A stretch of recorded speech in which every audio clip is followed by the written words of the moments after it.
All right, good evening, everyone. Welcome to the Commission's monthly open session meeting. I'll call the June 28th, 2022 meeting of the City of San Diego's Commission on Police Practices to order.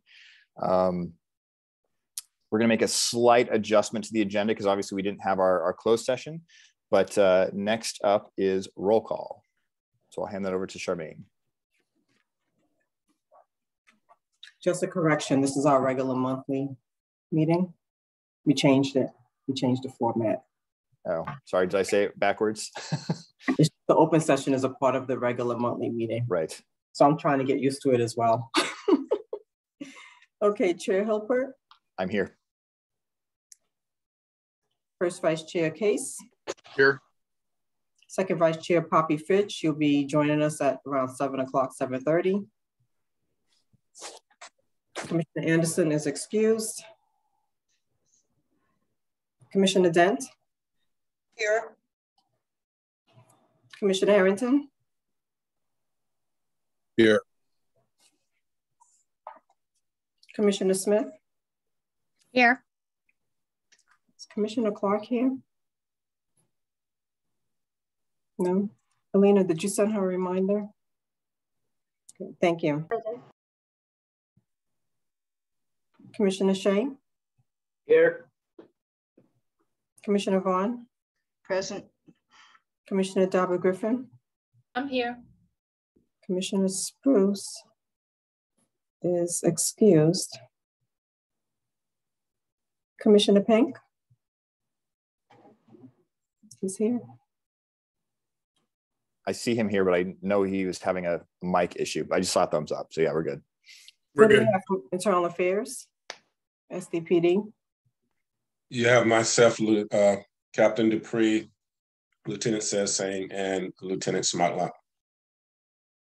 Excellent. Thank you. That completes roll call.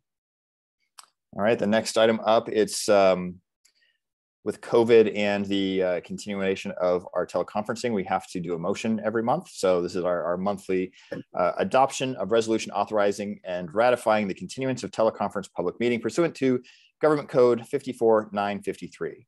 So the motion we have here is the Commission on Police Practices will adopt this resolution authorizing and ratifying the use of teleconferencing for all meetings, including the meeting of its ad hoc and standing committees in accordance with Government Code Section 54953E and all other applicable provisions of the Brown Act for a period of 30 days from the adoption of this resolution, or such a time as the Commission adopts a subsequent resolution in accordance with Government Code Section 54953E. The interim executive director is directed to return no later than 30 days after the adoption of this resolution with an item for its legislative body's reconsideration of those findings. So it's quite a mouthful, but with that, I will entertain someone to adopt or to make the motion. So move. Okay, we have a motion by Nancy, and can I get a second? I think I heard someone. Okay, and the second by Kevin. Charmaine, can you call a vote, please? Commissioner Case. Yes. Commissioner Vaughn. Yes. Commissioner Dent.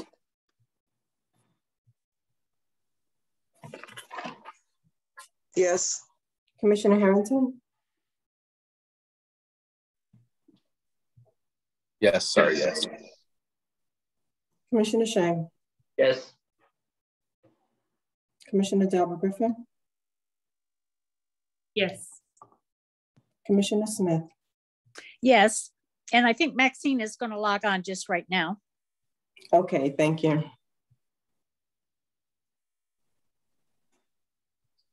Commissioner Pink. Yes. Chair Hilpert. I'll vote yes.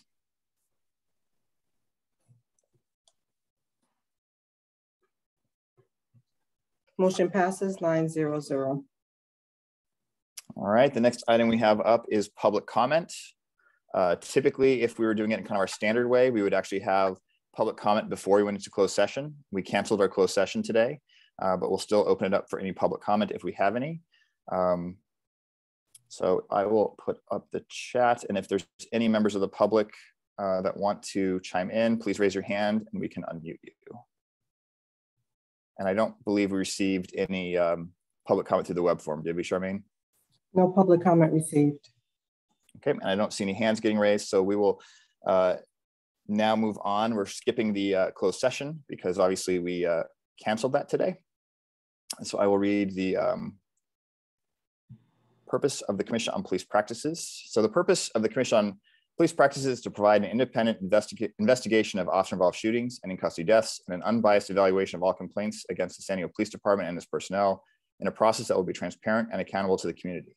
The Commission will also evaluate and review SDPD policies, practices, training, and protocols, and represent the community making decisions or recommendations rather for changes. The mission of the Commission is to hold law enforcement accountable to the community and to increase community trust in law enforcement, resulting in increased safety for both the community and law enforcement. And with that, we will move on to approval of the meeting minutes. Did anyone have any revisions or corrections that they would like to make to the meeting minutes?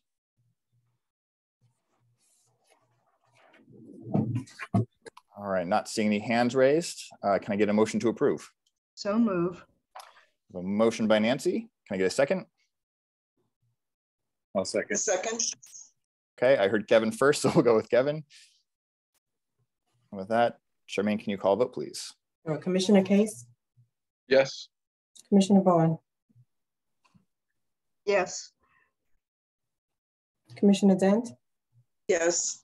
Commissioner Harrington? Yes. Commissioner Shang? Yes. Commissioner Deborah Griffin? Yes. Commissioner Smith? Yes.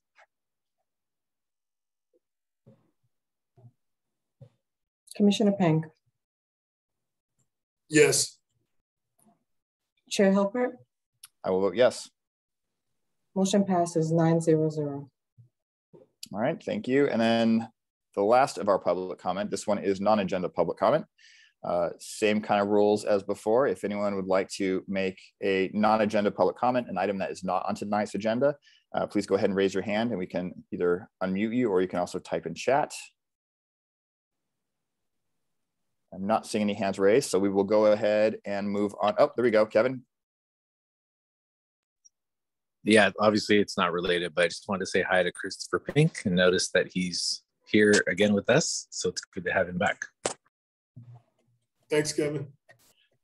All right, thank you.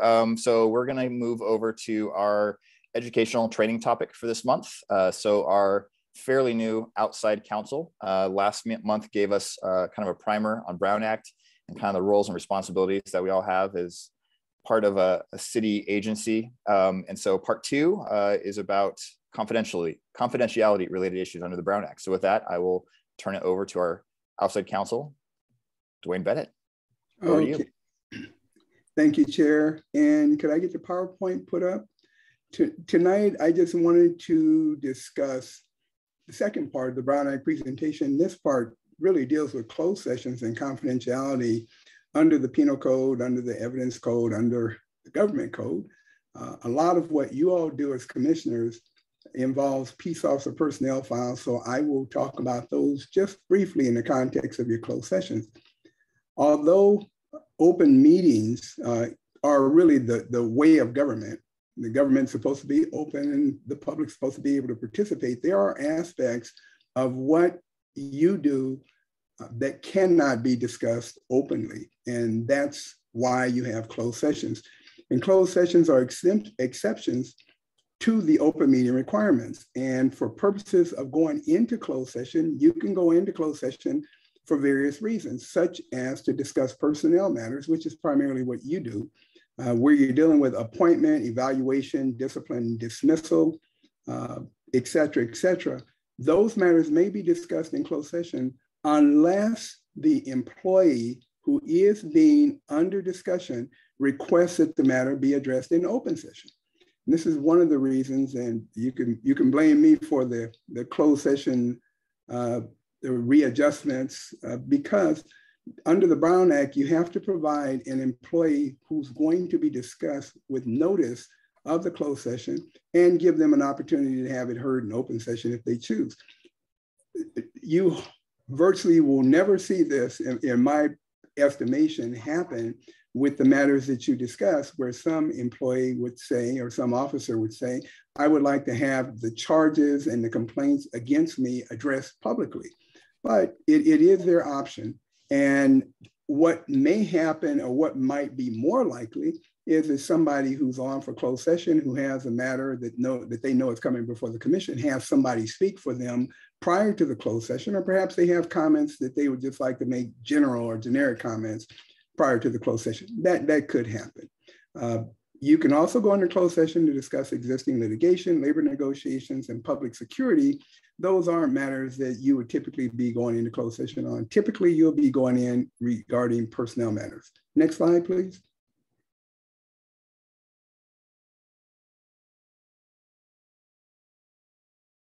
Okay.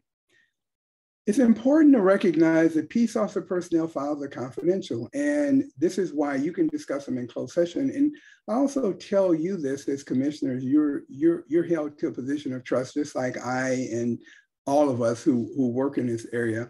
And we have to preserve the confidentiality of these peace officer personnel files. So complaint files, investigative files are information that you may be working on individually. You and the board can go and discuss those matters in closed session when they are appropriate for purposes of discussion. And for purposes, just so you know what a peace officer personnel file is, we get that definition from the Penal Code, and particularly Penal Code sections 832.5 plus or through 832.8 define personnel files.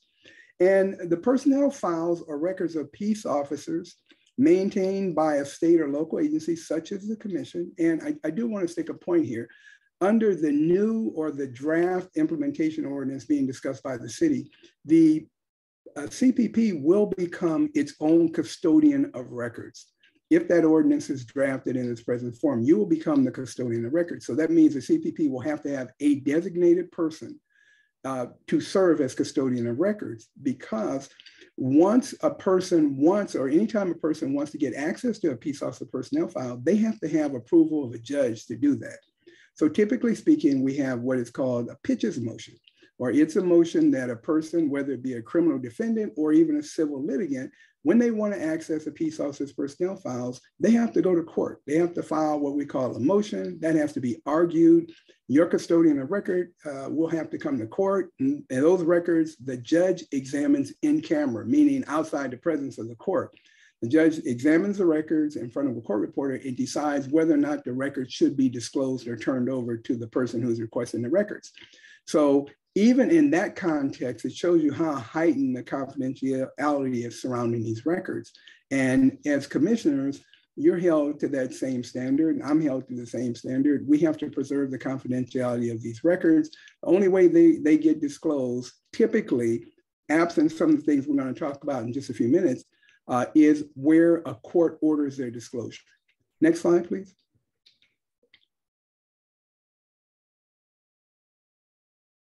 All right. The Penal Code has been amended to ask for, or to basically afford more and greater transparency regarding certain peace officer personnel files or certain peace officer records. The Penal Code was amended in light of some of the things that we've seen, in light of some of the cases we've seen, high profile cases. The legislature has deemed it appropriate to make certain categories of records involving peace officers public. And that includes a record relating to the report, investigation, or findings of any of the following categories. 1, an incident involving the discharge of a firearm at a person by a peace officer or custodial officer. 2, an incident involving the use of force against a person. 3, a sustained finding involving a complaint that alleges excessive or unreasonable force. 4, a sustained finding that an officer failed to intervene against another officer using force that is clearly unreasonable or excessive, or any record relating to an incident in which a sustained finding was made by any law enforcement agency or oversight agency, such as yourself, that a peace officer or custodial officer engaged in sexual assault involving a member of the public. And there are some other categories, but I just want to say something here. These disclosure categories only arise once the disciplinary action is final. So in the case of the CPP, you make advisory recommendations, and you may make an advisory recommendation relative, particularly as you start investigating these, relative to a complaint that involves excessive force. So maybe the CPP investigates an incident and determines that in the future, as you go forward and investigate these incidents, you determine that excessive force is being used. Well, Dwayne, can we go out and publicize that at that point? No, because the decision that you make is advisory to the chief of police.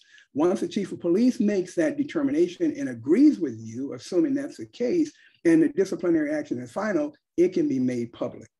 Okay, next slide.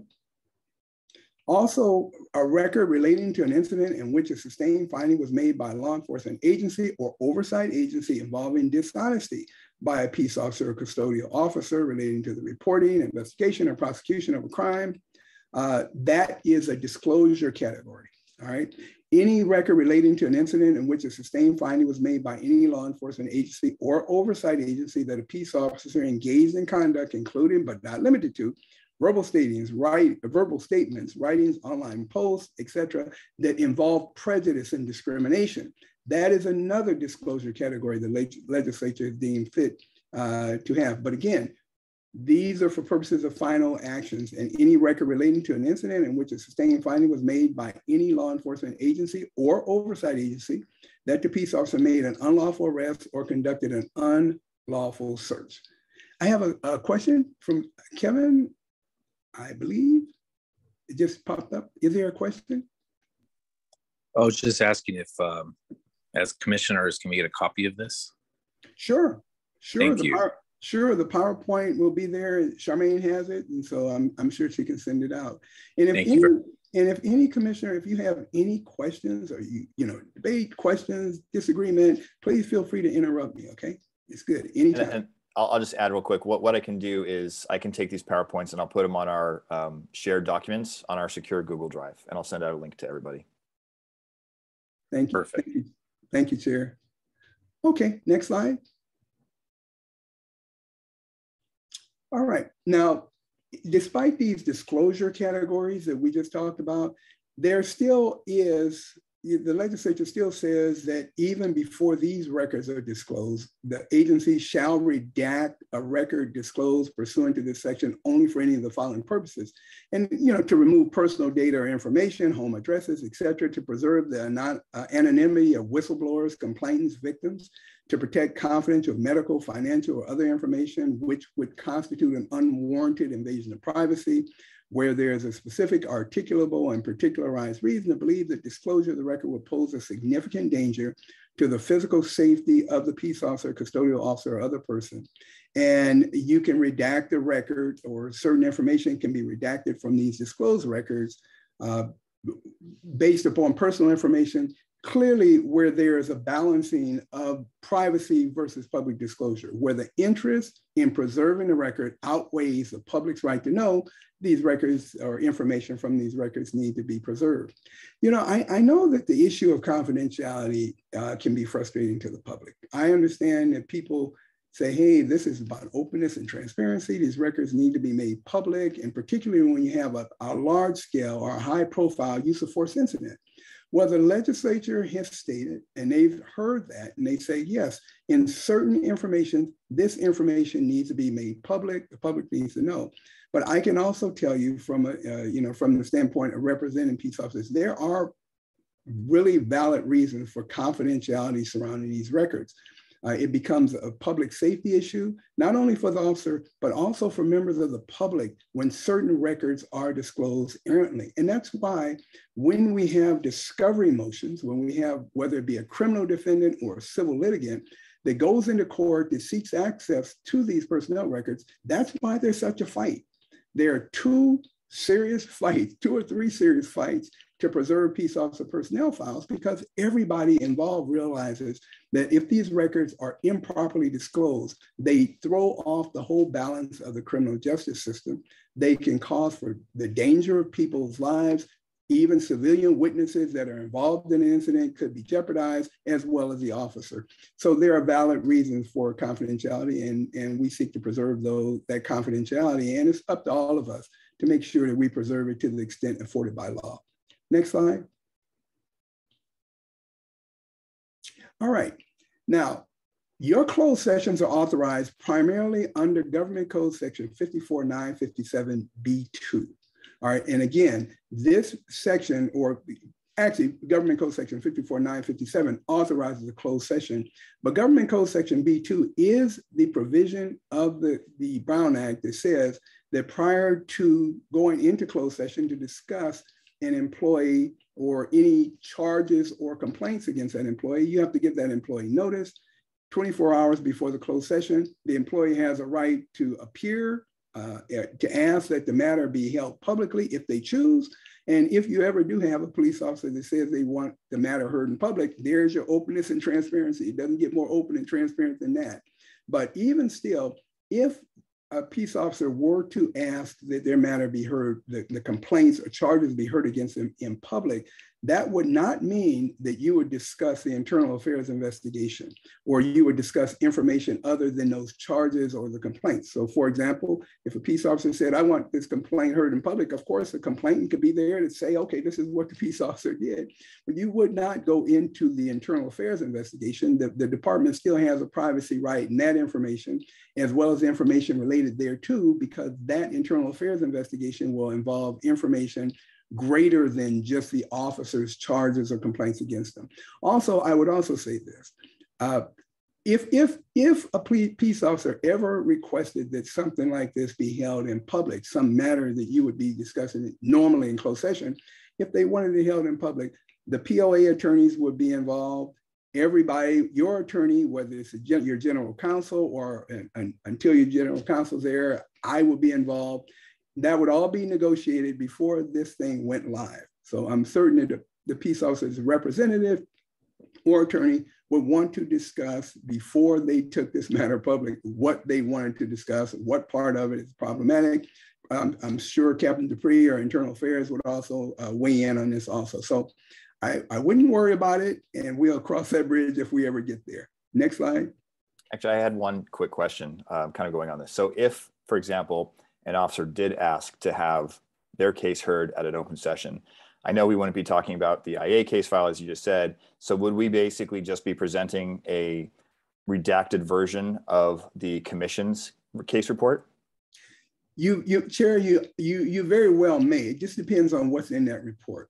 So, you know, from the standpoint, if you ever got into a situation like that and the complaint came before you and you had questions about the complaint and some of the things that you would ponder, you could ask the person, you know, well, why did you say this? Or why did you say that? Or if the complainant is there and the complainant says, this is what happened, you could ask the complainant questions. And perhaps what it would do, the purpose of the open session would be for you to actually determine or to gain factual information to look into your investigative report. Like, for example, you might have an investigative report going in, right? Okay, but after the person has the matter heard in public, you'd have to go back and revisit that report and consider what they've said to make the process fair. You know, the whole thing, you know, in terms of the commission's role, and I understand that, you know, that there is a balancing of what people want to see through oversight. But I would implore everybody from the standpoint of the public, as well as from the standpoint of the department, to keep in mind that due process is the issue. And due process is about fairness, it's about equality, it's about notice, et cetera. And oversight commissions have to operate in that vein, just like police officers do. So your purpose in hearing the matter publicly, hearing the complaints or the charges publicly, would be to gain information and access information. And if you had an investigative report going in, you'd go back and reevaluate that in light of the new information that you received, just to make sure you're operating fairly and impartially. And then if I can just add something, is when you brought up this issue, I did have conversations with several kind of our sister oversight agencies, including CLRB, the San Francisco PD's oversight agency, and also LAPD's oversight agency. And they all shared that they have never, at least while they've been on their respective commissions and oversight boards, they've never had an officer ask for this to be a public meeting. So I think as you know, our outside counsel just shared, it's unlikely this will happen, but we do need to give them those notices. Right. And I had one quick question, and then I see Nancy has her hand up. we were talking about discipline and what can be released. So would it be fair to say, after we make our advisory recommendation on what that discipline is, and after the chief issues whatever discipline they choose, then that discipline, as long as it falls under those specific categories, then that discipline can be made public? Is that correct? Yeah, I mean, once the chief does it, and this is the thing I would do, is certainly go back and talk to the chief and to see whether or not the department has any intentions to release it, or whether or not they do. Certainly, coordinate with the chief, and that would be a discussion with the chief to see how the department wants to do it, handle it. But once those, if the department or if the CPP makes a finding and is synced up with the department's finding along the lines of some of those categories, then somebody can make the disclosure of that discipline. In terms of whether it's you or it's the department, that is going to have to be a discussion with the CPP and the chief of police or the department. See how that would be handled. And again, the findings would have to, the sustained findings would have to strictly follow the provisions of the law, the code. Perfect, thanks. Hope that makes sense. And then Nancy, you had a question, go ahead. Yeah, Dwayne, it's on the previous slide where it said something about discipline or other actions. And I was trying to understand what other actions were meant, and it's not specified. Can you give me an idea what that would be? Okay, Nancy, so let's see, is it on this slide, Nancy, or the slide before? Yes, it's on this slide. Okay, let me see. Okay. It says if notice is not given, any disciplinary or other action would be null and void. What other actions are we talking about? Okay, okay, so again, that would be a good question for the legislature, because I just quote the statute. But you know what, Nancy, here's the thing, and I'll say two things. I'm not exactly sure what the legislature meant there. But for example, it could be that the action, a legislative body, and I want to qualify something here also in terms of this null and void language. A legislative body can not only impose discipline, but say, for example, they go into closed session, and perhaps the other action could be a raise, could be,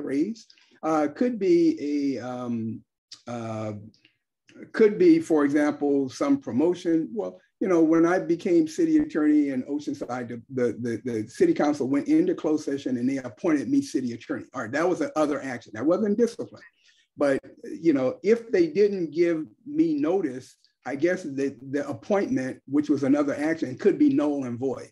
See what I mean? So I guess, some of these legislative bodies take actions other than discipline, and the action may be to promote somebody from one position to another, or to demote. Well, demotion is discipline, but promotion would be another type of action. So I think they just put that in there as a catch-all. That wouldn't necessarily apply to you all. And I want to say something here also. There was a question about this last sentence that says, if notice is not given, any disciplinary or other action taken by the legislative body against the employee based on the specific complaints or charges.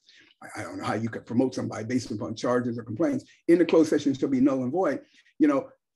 I want you all to know that provision does not necessarily apply to you, because although you're a legislative body, you don't implement final discipline. Right. So you do advise, you make recommendations advisory to the chief of police. If you are city council who can take a final action to promote somebody or demote somebody or do something else, then their action will be null and void if they didn't give out the notice. But for purposes of what you do, still due process mandates that you provide the notice, but you don't have to worry about whether or not your action will be null and void. Now, I can't tell you this. I mean, sometimes, associations are very, very creative in terms of litigation. And I wouldn't put it past, an association challenging even an advisory recommendation where these provisions aren't complied with. Because to the extent that you all take action that influences a disciplinary action on behalf of the chief of police, if you take action and you advise and for example, the chief of police, internal affairs rules one way, or they find one way, and you find another way, and the chief takes your recommendation over IA's recommendation, you've influenced that personnel action. If you influence that personnel action in a way in violation or contravention of the Brown Act, I wouldn't put it past the association or an officer who is on the short end of that decision, challenging it for violation of the Brown Act or for violation of this notice requirement. Okay. Hope that's not confusing. Okay, that's it. Hope that didn't confuse you or anybody else. Sorry about that. Okay. Next slide, please. All right.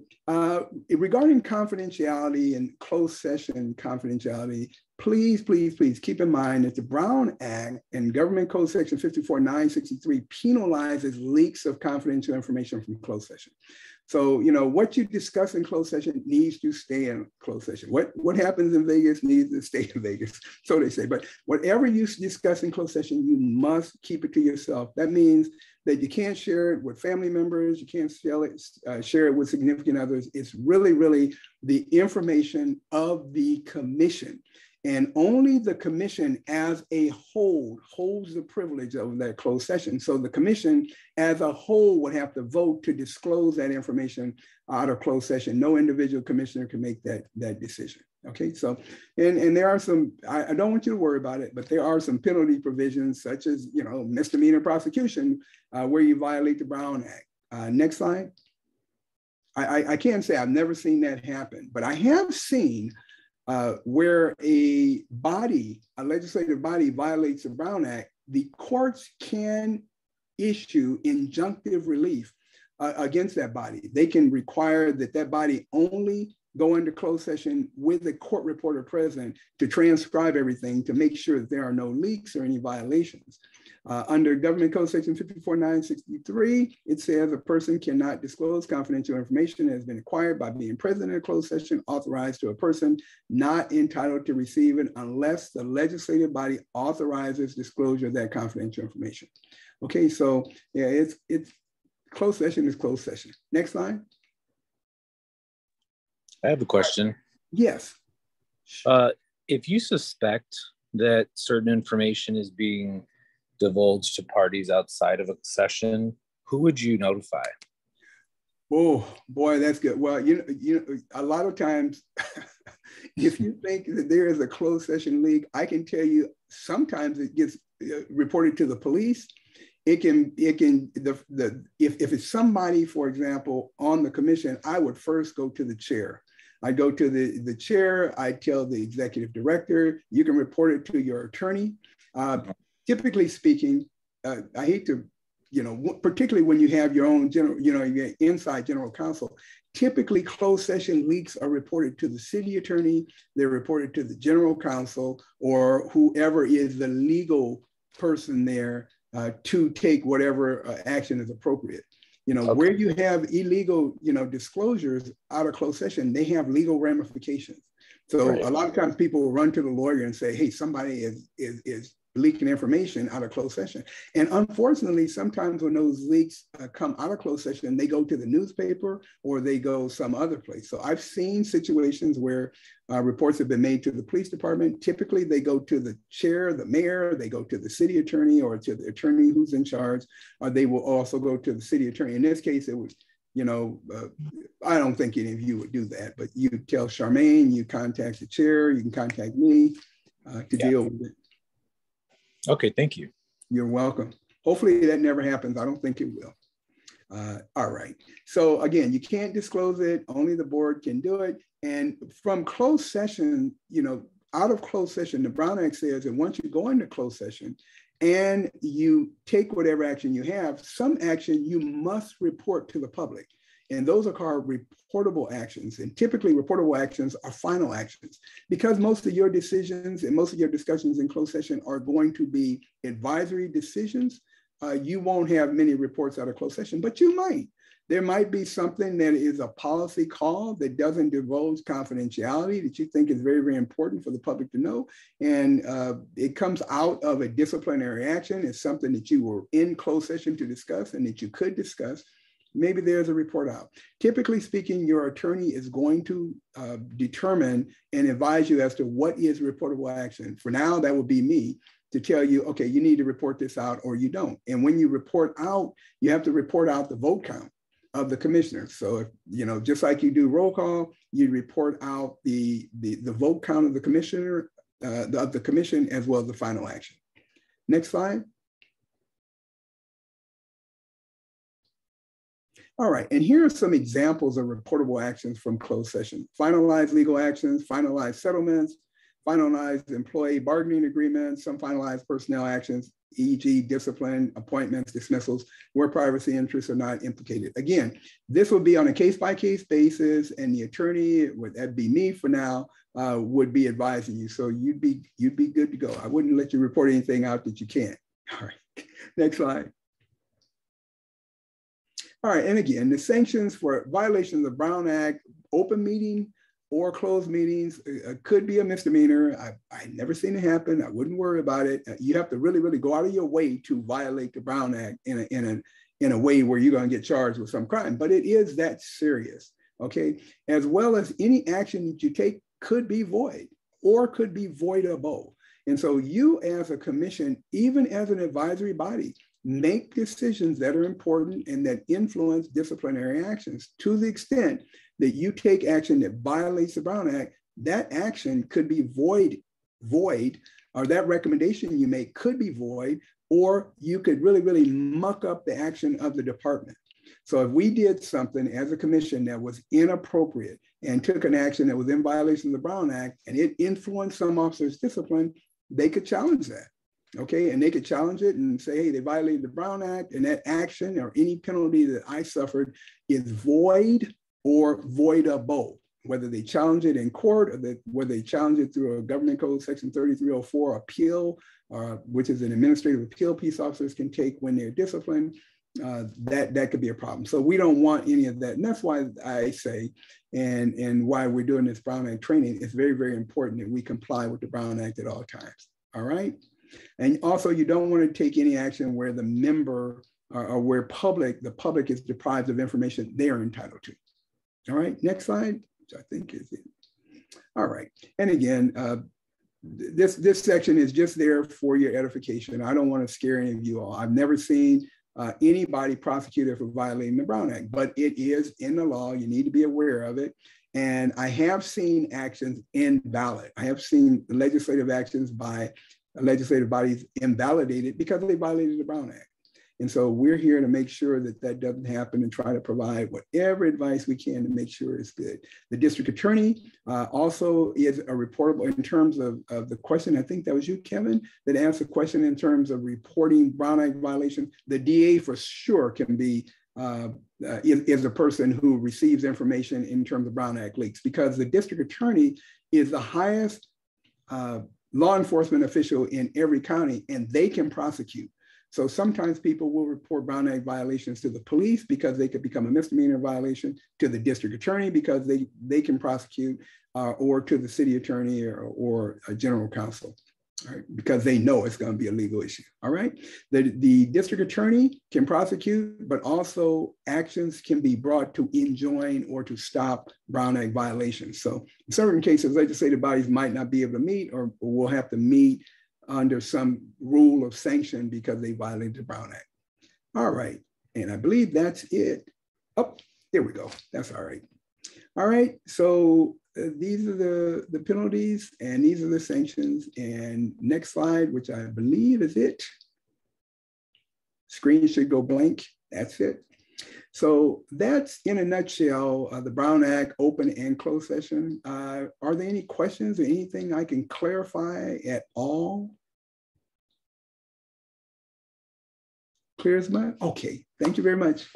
All right, thanks, Dwayne. I know that's kind of a complicated issue. I know we've all done our Brown Act trainings, but it does change a little bit. And as Dwayne was sharing, obviously with some of the most recent legislation, things that can be disclosed have changed over time. So it's part of the reason why we're so thankful that we actually have our own dedicated outside counsel to be able to provide guidance and kind of make sure we're still going in the right direction. So if there's no other questions on this, I will work on getting a copy of last month's presentation as well as this one, and I'll put that up on our shared Google Drive so anyone can reference that if we ever need to. With that, moving on to unfinished business, of which we have none. And then our new business section, we want to talk about our commission meetings for next month. I know Alina sent out a doodle poll, and I believe we've only had, I think it was 4 commissioners reply. So if you can please go in there, hopefully today, maybe tomorrow, and let us know which days and times you have availability for. We want to make sure that, especially as our commission is dwindling down in numbers, I think you guys all saw, I sent out an email. We did have another resignation. So we're going to be down to 12 commissioners instead of what should be 23. So we want to make sure we have enough commissioners available to be able to hold quorum and to have those meetings. I know our next session is scheduled for Tuesday, the 5th of July. And I believe we have 6 cases ready for review. So please go in and fill out that doodle. If you have any questions, reach out to Charmaine, Lena, or myself, and we can try to help you out on that. The other item we have on here is an action item for approval of changing the meeting dates and or times. One of the things there is, given the change that we've made with our closed session and open session, we now have to have an open session first, and then we go into our closed session, and then we come back to our open session. So because of that, we were thinking about possibly changing the times to try to make it a little bit more effective for everybody and schedules in the community. But we wanted to open it up to all of our commissioners to chime in on what works with their calendars and their schedules, and let us know what your thoughts are. So I don't want to make the executive decision without consulting everybody. So I wanted to kind of have you guys all chime in and let us know what your thoughts are.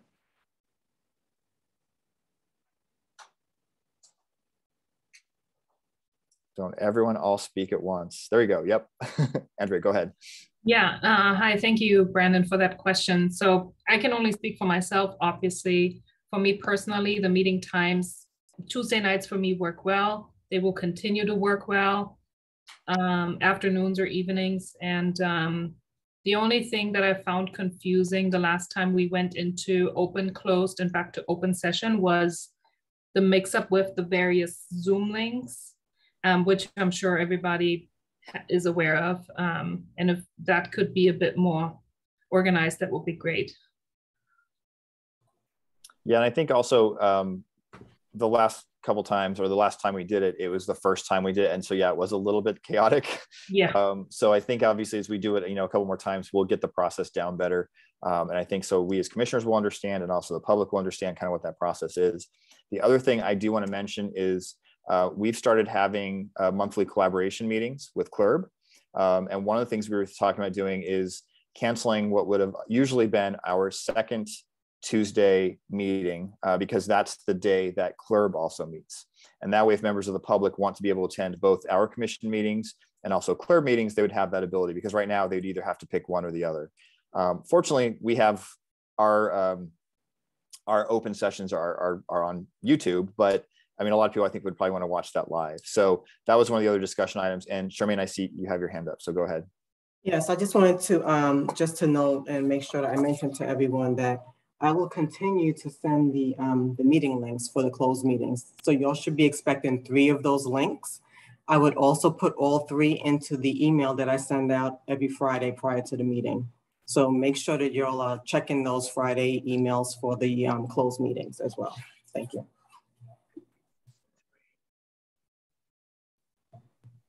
Anyone else have any thoughts or comments on meeting times, shifting anything?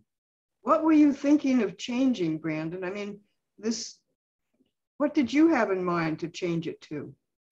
Well, I think the idea, especially for those commissioners who work, I know sometimes when we start early at 4 o'clock, it can be a little more difficult to be able to get off work, get home in time to start those meetings. So we were thinking of possibly shifting a little bit later. I think that could also potentially help having members of the community be able to attend as well. But really, I kind of want to just make sure whatever we schedule is something that works for as many commissioners as possible, so we don't have issues where people have to start showing up an hour late because they can't show up when the meetings first start. But it was really kind of opening it up to kind of find out what it works for all of our commissioners. And the only thing you can do to fix that is to uncouple the closed meeting and have your closed meetings always on a separate night from where you would have the open session. Yeah, so I think what kind of becomes a little bit problematic with that is we need to report out from our closed session meeting. So after we have our closed session meeting, we would still have to have an open session to report out any action items, if any. And for, as Dwayne was saying, for many, there probably will be no reportable items to be reporting out, but we still need to have that meeting to be able to do that. So that's why I think why CLRB actually holds their open session first, and then they go into closed session. It's just a different setup than we have. So we're just trying to figure out what's the most optimal way for us to move forward on that. And I see, Doug, you have your hand up, and I think I heard Kevin starting to ask a question. So Doug, you can go first. Yeah, I was going to mention what you just said, that part of the discussion was it's simpler to have the open session and then the closed session. And so we talked about could we have the open session first and then the closed session. And then I guess a related issue was, could we have 2 open sessions a month that would be like an hour in length and followed by a closed session. So those were some of the options we were looking at. But after a closed session, you still have to come back open and make the report, Doug. It doesn't change that, does it? No, it does not change that, but not too many people would wait around to find out what we do. It would, because the way it is now, if we have the closed session and the open session the same night, we have to go into open session and then go into closed session and then go back into open session. Yeah. Whereas if we were to do it with the open session first, we would call to order and then go into closed session and then report out. So there'd be one less meeting in the process. I'm counting 3 either way you do it. There's an open, then a closed, then another open. I don't see any difference. What am I missing? I think he's saying we can do them on different days or times, though. They don't got to be all in a row, right? No, anytime according to Dwayne, anytime we do a closed, we have to start an open session and then go into closed and come back in open and do a report. Okay. And but I don't see any change to whether or not during that first open, we do more stuff, or if we do a short open, a closed, and then open back up, do our report and do the rest of the stuff then. I don't see any difference. It's still going to be a long meeting. Yeah. All I was going to say is the closed session first, because we can then have a break between that and when we go back into open, and I can eat something. I was just going to say Tuesdays still really work for me too. I think for all the existing people, we've got used to that date and moved everything else around that. So I think until we get new people on, which apparently is going to be a long time, we should stick to that. But time-wise, it's not, I have the whole day off on purpose for that reason. So I'm okay with whatever times. I see Steve followed by Ernestine. So Steve, you're up first.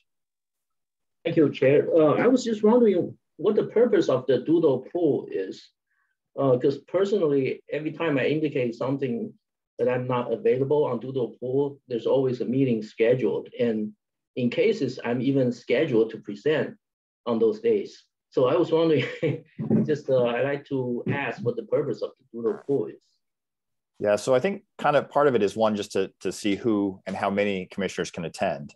So for example, if we only had 3 people say they were able to attend a meeting and we didn't have quorum, then we kind of know that that's not going to work. We know that not everyone's going to be able to do every meeting. So even if you say you don't check the box for that specific day or time, if it still works for other commissioners and we can still get quorum, what we've done in the past is we've still gone ahead and continued to have a meeting. And I know in your case, because it's the team that we're working on, there is a couple cases that are coming up from that team on a day that you're not able to attend. And so kind of the benefit of the team is other team members can present in your absence, or if it's a case you feel strongly in presenting yourself, if you're the lead on writing that, then you can request that we carry that over to the following meeting that you would be at. So I get your frustration that just because you didn't check a box, that sometimes there's still a meeting, but we usually look to see, especially because we have such a case backlog, we don't want to cancel meetings if there's, especially if there's cases to be heard, that we can still, adjudicate and close out if the full commission is able to attend. But I get your point, but I think that's why we're just trying to do. We're trying to make sure that we can continue to move forward on cases. Right. Thank you, Chair. Yeah. Ernestine.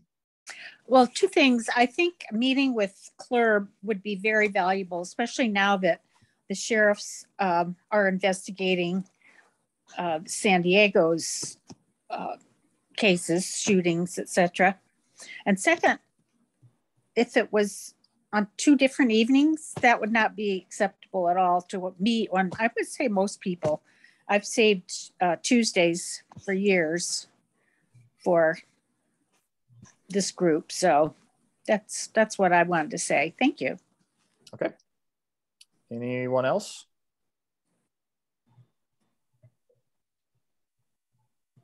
All right, I'm not seeing any other hands raised. I think the general consensus is probably try to keep it the same. So keep it on the Tuesdays. I think that probably makes sense. Maybe what we'll try to do is just shift it at least closer towards 5. I know with my work, sometimes showing up at 4 is a little bit chaotic, especially if suddenly there's a last minute project that comes up.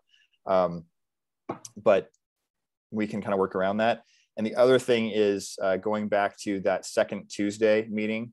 Again, we're trying to open that up so people could either attend, we'll attend both our session meetings and also CLRB meetings. So I think going forward, we might just have to try to shift that. So maybe we meet on the 1st and 4th or something like that, or we could try to, right now we're meeting almost every week anyway. So having a week off would probably be nice for most people. But I mean, is that in general consensus? Would all the commissioners be okay with doing that, is not holding a closed session meeting on the second Tuesday each month so people could possibly attend CLRB as well? Yes. Mm-hmm. I saw a magical thumb rising on the screen, so I'm not sure who that was. That was my thumb. Sorry. Okay, so Yeah, we don't meet on the second Tuesday, then we would meet on another Tuesday.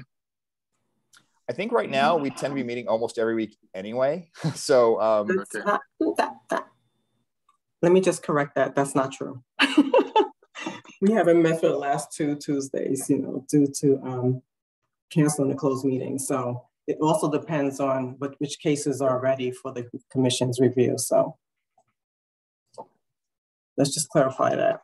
Yeah, our last couple of meetings we did have to cancel just because of the notification issue. But yes, we have historically for probably the last year and a half been meeting, instead of just 2 meetings a month, we've probably been doing a minimum of 3 and sometimes 4. So it has been a lot. But yes, we do sometimes we don't have cases that are ready, so we'll skip that over. So I have a question. Yeah. What is it we're supposed to get out of going to CLRB's meetings? it's not necessarily for us. I mean, obviously we can if we choose, but I think it's also for members of the public that might want to attend both our meetings and also CLRB's. We've been starting to have monthly kind of collaboration meetings with CLRB and just kind of sharing best practices, what we're struggling with, what's working, what's not working. And one of the things that we were kind of talking about was it would probably be helpful for at least some of us. Like I would probably try to attend some of the CLRB open session meetings. And I think obviously if you know, I'm in this one, I can't do that, but that's kind of the goal. And I think some of the CLRB members would probably like to attend ours as well. Okay, but on the second Tuesday, we, other than the open meeting where we go into the closed meeting, the public really can't come to our meeting anyway. And so True. We're not going to have a whole lot of members of the public that come to hear us go into closed session. Yeah, I don't see any conflict myself. I don't think we should get rid of that meeting. That would just limit us if we choose to attend their meetings to be able to hear and know what's going on with their stuff unless we. So they are recording their meetings, right? So They are. we can still. I think we would just lose the opportunity to, if we chose to do public comment or something like that, we would lose that ability to have that interactive piece. What But time is their meeting? 6, I think. 5:30 or 6, Yeah. something. Well, I'm not hearing a lot of desire to cancel that meeting. So maybe we just keep it for now. And then once the implementation ordinance goes through and maybe things change, we can revisit. I think that's the consensus I'm hearing from everybody. So we will keep it as is. And I guess we will not need to do an action item since nothing's really changing. Andrea, go ahead.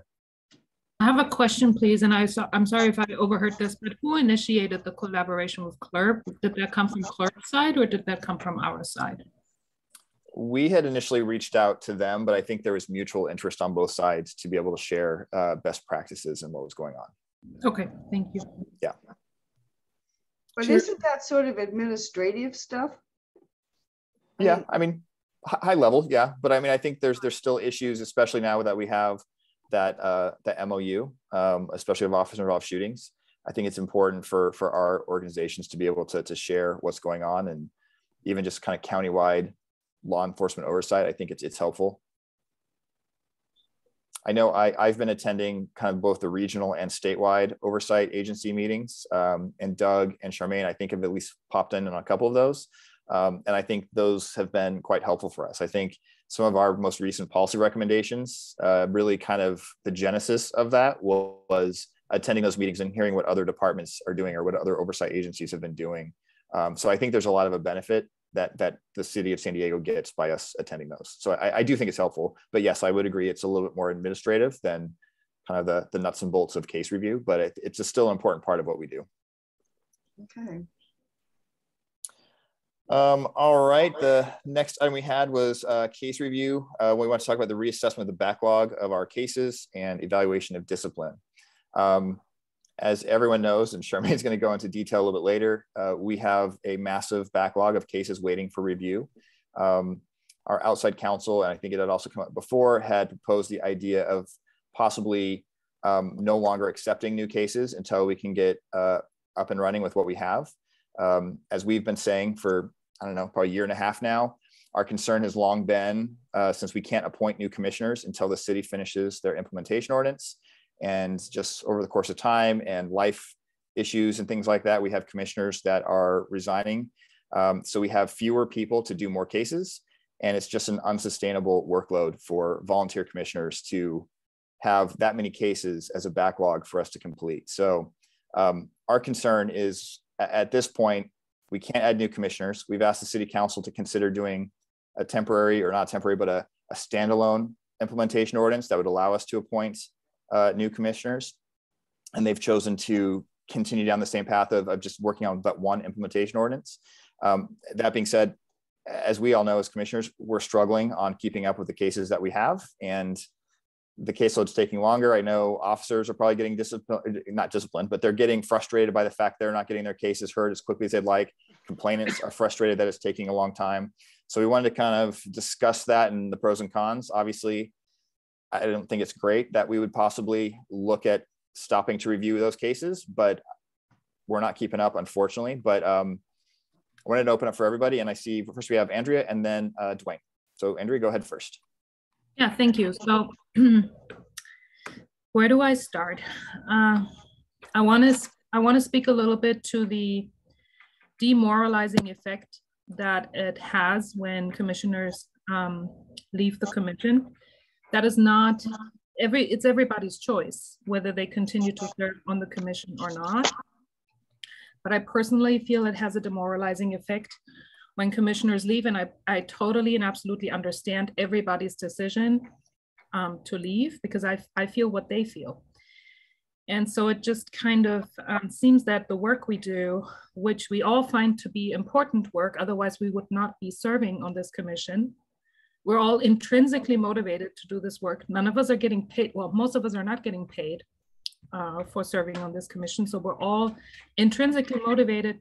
It is very defeating to put the time and effort that is required into this work if it appears that public officials do not similarly value the work we do. And, you know, sort of the human aspects of this kind of work, I guess, sometimes fall under the table. We are not robots. We are all humans. We all have lives outside of the commission. Many of us work full-time jobs. Many of us work in very in elevated positions where they carry a lot of responsibility. And so it does feel a little bit like the commission's work and mission and vision is being abandoned by public officials. And I think that this also translates into our motivation to do this work. But I do agree that we should not continue to accept new cases. It feels overwhelming. It's been feeling overwhelming for a very long time. Thank you. Yeah, and I'll just chime in. I will say, when we've had meetings with city councilors, I think they all understand the level of work that we do. We have continuously tried to make sure they understand how many hours that our volunteers put in, because it is a lot of work. And the thing I always try to tell both the community and, the city council members is, not only do we get simple complaints of, hey, an officer was rude to me, but sometimes we also have to review very, strong and harsh cases that can include in custody deaths and officer involved shootings, which can also have, an impact on our volunteer commissioners. So we try to make sure they understand what we do. I agree with you. I do get frustrated that sometimes I feel like we get lip service, that we always hear, you guys are the hardest working board or commission we have in the city. I would agree with that. But I also feel like if that's what you're saying, then you need to be able to support us, especially when our numbers are dwindling, to make sure that we have the ability to do what I think is a very important job of law enforcement oversight here in San Diego. So I agree with you, but we're trying to figure out what we can do with what we have. And I want to keep going with the questions. Dwayne, you have your hand up, and then followed by Doug. Chair, I do, but I'd like to go after the commission speaks. So okay. Vice Chair, I'll wait until the end. Okay, Doug, you're up. Yeah, I would not be in favor of not accepting new cases, but what I would suggest is that we come up with a triage system to determine which cases we are going to prioritize. And we've already set up monthly team leader meetings. So perhaps at the team leader meetings, we can have each team leader give a summary of the cases that are in their backlog. And we can prioritize, for example, obviously cases that have sustained findings from IA, perhaps cases that involve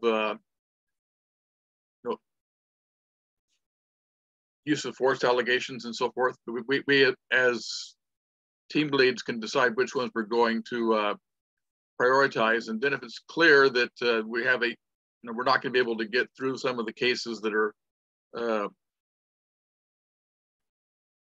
in the backlog, and will take us a while, because it is an issue for the officers, because even if it's a small complaint, IA doesn't close out a case until the commission has looked at it. And so that means that sometimes the officers wait an entire year, and then the deadline comes, and then IA goes ahead and closes it anyway. And so we may have to do some triage in terms of deciding which ones we're going to prioritize and which ones we're not going to have an opportunity to get to. But I think we need to continue to accept cases, because there could be some really important cases that come to us. And I would, rather than say we're not going to accept cases, I would rather us come up with a system, an organized system, to decide which ones we're going to prioritize. And then if it's clear that we won't be able to get through a case by the end of the year, then we can go ahead and release it back to internal affairs. But I think we need to at least have read through the IA report to make before we make that decision. So that would be my proposal. Okay, thanks, Doug. Steve, you're up next, followed by Nancy. I agree with Doug. I don't think we should stop taking new cases. And in addition to prioritizing, I believe we should probably come up with a way to streamlining our evaluation of our reports in order to get to more cases quickly. Yeah, and I think on that point, we have tried to, I think it was, if I remember correctly, I think it was Diana, Doug, and I believe Nancy, we're doing a modified report that we still do the whole review process, but our write-up was a little bit simpler. And then as if it was something that was very complicated, obviously we can add more details, but we didn't have to restate everything if it was, a fairly simple allegation that was addressed pretty easily. And the idea with that is it was supposed to make it a little bit faster for us to be able to go through and do the write-up on our reports. Nancy, followed by Andrea. Oh, I did one of those reports, and one of the allegations had a write-up from me for 3 lines. That's all it took. But that wasn't what I was going to say. I totally agree with Doug. The triage he's talking about is what I do for my team. When I get cases in, I organize them on my status sheet in order based on whether or not there's sustained findings. That doesn't mean that we won't have additional sustained findings, but we look at IA's sustained findings first, and then I go by the date that they're going to be a 1 year, and I start getting the ones that are coming up soon, getting them done first, and try to get my team to work on them in the same order. That's the only triage I know to do, Doug, is at that level. And I agree with Steve about trying to simplify our reports. We just need to keep as much out of our reports, only the essentials, only the essentials. Don't be adding stuff, the color of the car doesn't matter. So, well, that, Brandon, that used to be important. You know, when I got on this board, that was one of the important things. Okay, yeah. That's it. Thank you, guys. Thank you, Doug. All right, thanks, Andrea. Yeah, thank you, Nancy and Doug, for your comments. And I'm just going to play devil's advocate here a little bit, because if we decide to prioritize cases, the message we're sending to the public is that some cases are more important than others. And from our perspective, they certainly are. But for the individual that submits a complaint, no matter what the complaint consists of, they may not feel the same way. They may not understand that their case is less important than other cases. And so I just want to caution everybody to take that into consideration as we contemplate this. And the other thing I wanted to point out is that, of course, we can bend, well, how do you say that in English? We can bend back over backwards, or whatever that's called, and continue to keep this ship running. And it does not put any pressure whatsoever on anybody to move this ship along. And I think that that may not necessarily be the best solution. That's all I'm going to say to this. Thank you. Thanks, Andrea. Any other comments or questions on that before we go over to Dwayne? Okay, Dwayne, you're up. Okay, thank you, Chair. Commissioners, I think that this is one of the most important discussions you have and you can have. I would just, you all have to decide this. But again, I'm going to continue to come back to this theme of due process. If there, and you all know your workload better than I do, if there are a backload of cases, or you have such a backlog and you have fewer commissioners, please, in the interest of due process, it's not just about taking every case that you can and then waiting or pushing up against a 1-year deadline to decide them. That works a disservice to not only the department, the police, the public. It really strains due process from the standpoint of trying to implement discipline. And if you think about it, from the standpoint of a police officer who could have a disciplinary matter hung over their head for almost a year because we have such a backlog and we're not going to be able to get to it, I really urge you to think carefully about whether or not you continue to accept cases. And I totally agree with Vice Chair in terms of, and I understand it's difficult, but in terms of the triage, in terms of what cases must be accepted and must be dealt with, the implementation ordinance triages your cases for you in terms of a level of importance. And you might want to just follow that same scenario in terms of dealing with the cases you can. But, just the cases you're not going to be able to get to, it's certainly your call. I just think it works such a disservice to the department to have these cases hanging out there. You're not going to be able to get to them. And if you continue to accept new cases and you continue to fall behind, so anyway, I've said enough. Thanks, Dwayne. Doug, you're up. You're on mute, though. Yeah, I was agreeing with Dwayne, and I guess I want to clarify that what I was, well, two things. Number one, Charmaine says, all complaints are important, and that's true. But we do prioritization. For example, we decided we're not going to review Category 2 cases. And what I'm suggesting is a further prioritization. But to further clarify, what I was suggesting is that if we're looking at the cases and we look at our priorities and we know we're not going to be able to get to a case in a reasonable amount of time, and we've taken a look through the case and don't see any serious issues, And what I'm suggesting is that we go ahead and say we reviewed the case, but we're not going to do a formal review. We're not going to vote on it. We're going to give the case back to Internal Affairs so Internal Affairs can close out those cases and the officers don't have to wait an inordinate amount of time. But I don't think that we should stop accepting cases because some of the new cases may be critically important. And so I think we need to have a system to prioritize. And I think the public will understand that we're all volunteers and we're dwindling numbers and this is time-intensive work. And I think that most reasonable people would understand that we have to do some prioritization. But I do think we would have an outcry if we were to say we're not going to take any more cases. And so I think we do the best that we can do, and that's the best that I can think of. Yeah, and I would.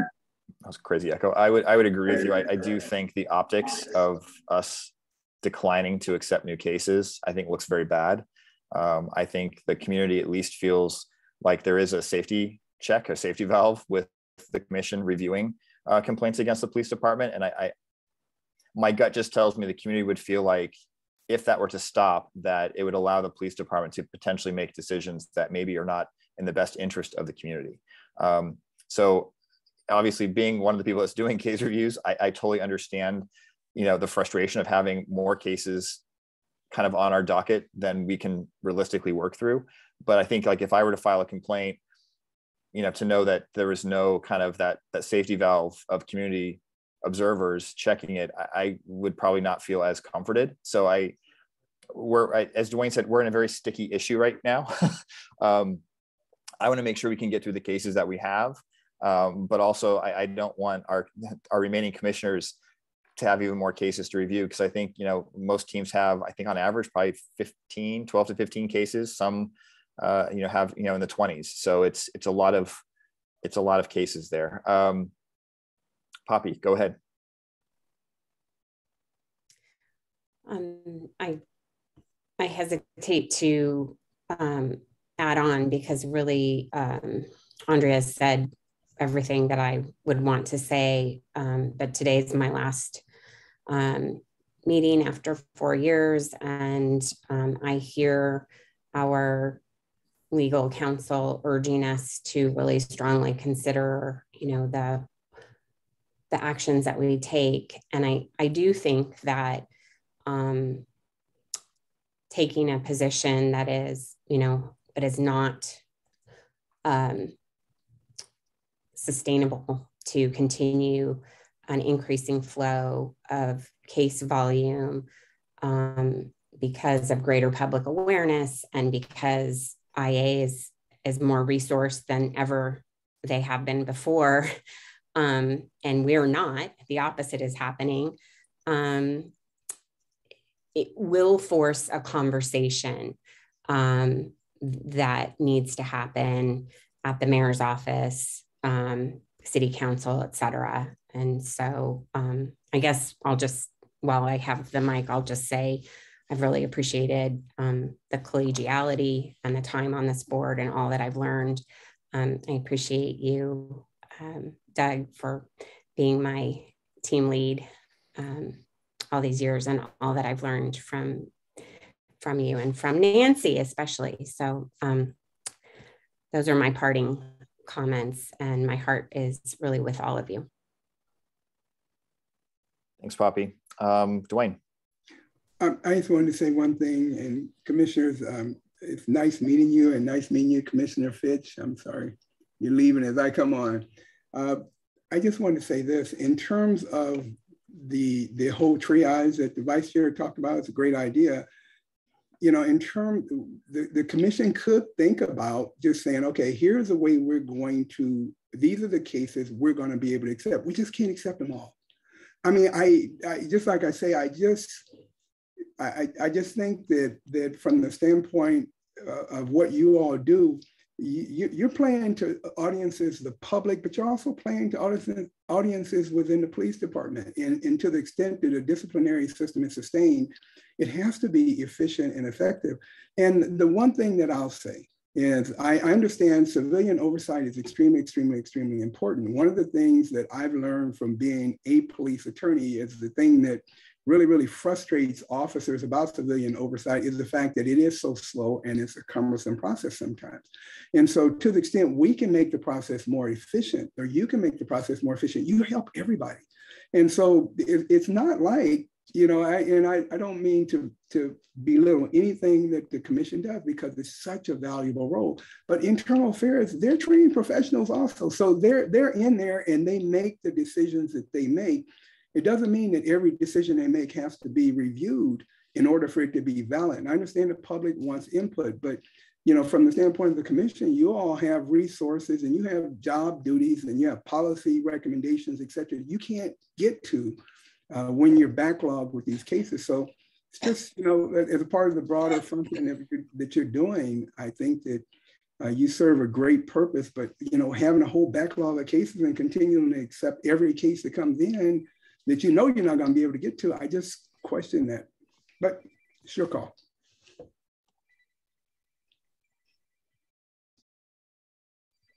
I put myself on mute and was talking to myself. I was just gonna say, I want to chime in real quick on that, because I think it's a very good point. And this is really not more to our commissioners, but any members of the public that are watching this. You raise a very valid point, is obviously IA is paid staff. We are all volunteers. So there is a little bit of a difference that, you know, for all of our IA staff that we work with, you know, they show up at the office, they work for, you know, 8, 9, 10 hours a day. And as volunteers, we go to our real jobs. And then, you know, we do this as a volunteer base because we want to give back to the community. So you're right. I mean, just the amount of hours we can dedicate, it is less. But I think it's really important for the city to have civilian oversight of law enforcement. And I know sometimes the pushback the community gives is, well, or the police department and the POA sometimes give is, well, you guys aren't trained and you don't know what we know. That's true. But I would argue the flip side of that is it's important to have citizens helping to do that process, because the average person who watches a news report is going to have a perspective, I would say a little bit less than ours, because we do get training. We do understand what the laws are. We have gone through a very detailed process to get training from the department, from the ACLU, from other groups that have come and given us presentations. But that way we're representative of the greater community. So we do want to have that checks and balances with the police department. I do think in general, they do a very good job. And I will say they've been very responsive, that if there's an allegation that we disagree with, they've been very good to come to the table. We'll kind of each debate our side and the merits. Sometimes they change our mind, sometimes we change their mind. But I think that's why the model we have here in San Diego is so effective, is because we can work with them to say like, hey, we think you missed the ball on that. And then they can also work with us saying, yeah, you brought that up, but maybe that's not really applying the policy or the procedure appropriately. And so I think we do have a really good relationship in that regard. And I think it's important that you do have, you know, you could argue the volunteer aspect, but I think it's very important you have, you know, community-based oversight of law enforcement. I know I was getting a little bit off topic, but I just want to chime that in. It's mostly for anyone from the public who's watching, because, you know, I do think, and I always get a little bit defensive when people say we're not doing enough work. You know, I would say our commissioners and our former board members have put in countless hours to, you know, what's really a thankless job. I mean, either, you know, the community's upset because we agreed with the police department, or the police department's upset because we agreed with the community. So no matter what, someone doesn't like what we've done. But, you know, our commissioners still continue to do the best they can with what we have. And, you know, and I think all of us, you know, like I said, it's a little bit of a thankless job, but, you know, once you've been one of us, you kind of understand what you have to go through. Andrea, go ahead, and then Doug. Now you talked so much, Brandon, I forgot what I was going to say. Sorry. You can leave your... I hear the concerns over the commission possibly drawing sentiments that may arise from the community if we stop accepting cases. I hear that loud and clear. I just want to point out, and I promise this is the last thing I'm going to say, the commission is not the one that's causing the problem. And sometimes we have to hand the problem to the people that are causing it. Thank you. Thanks. Doug.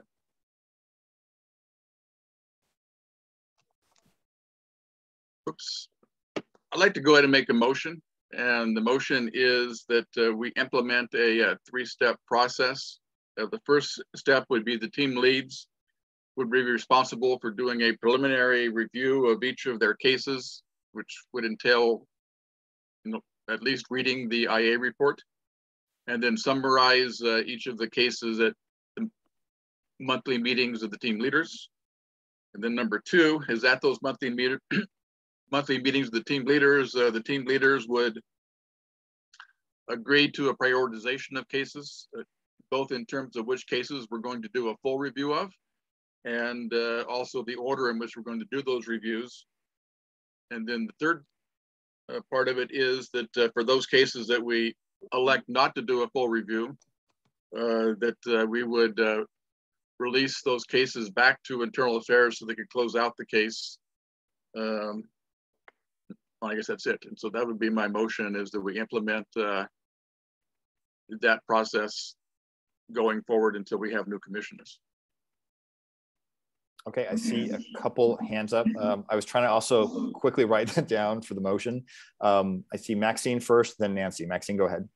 Yes, my suggestion would be to take all the cases that all of our teams have, take the pertinent information off, and give that information to the entire city council and to the mayor, and ask them what would they suggest, how we can do these cases, because they are not moving to get more commissioners. And so then they should take the responsibility of how we should do this work, is my suggestion. And secondly, Doug, that's a lot of work for me. I'm retired. That's it. Okay, Nancy, you're up. Thank you, Maxine, for the comic relief. Doug, I would comic, it was true. I know, I get the point, but the effect of it would be just hysterical. Doug, I would like to offer a suggestion to the third leg of your motion, that not that we give it back, but that we write a very brief summary report, very brief, and bring it to the closed session, just so that we know it's been looked at and we can say, okay, we looked at it, we agree with it. If in some cases we agree with what IA says, all we have to do is say we agree. You know, it can be that simple. But I think we could put together a report that would be so brief as team leads. I bet we can do this. Once we've done the initial work that you're talking about, it almost writes itself sometimes. That's all I would suggest. Okay, well, I will accept that as a friendly amendment. Yeah, that friendly amendment, assuming that then means you're seconding the motion. I am seconding the motion, if so. And I will also say, well, I understand the frustration is, I mean, to a certain degree, the ship has sailed, because in order to do what we asked the city council to do many months ago, to appoint interim commissioners, it has to be done through an ordinance, which would have to go through city council, which is going on summer recess, and it requires 2 readings and so forth. And by then, we don't know when we're going to get back the implementation ordinance. And so that was a solution that would have worked when we first suggested it. At this point in time, we can express frustration, but I'm not sure that there's much that could be done anyway. So. Okay, I see Ernestine and then Maxine. Yes, I agree with Maxine. I think we're doing already enough work. But if we, Doug, your suggestion that we go to the team lead and with a summary of all of our cases, I really don't want to have to do a summary. I'm having a hard enough time doing what I'm supposed to be doing, you know, working on each case. So let's just leave that out. Would you mind? Well, I guess what Nancy was suggesting would be like a summary of like a paragraph. That's still extra work for me, especially. And I know you're saying, well, why don't you just quit if you don't want to do it?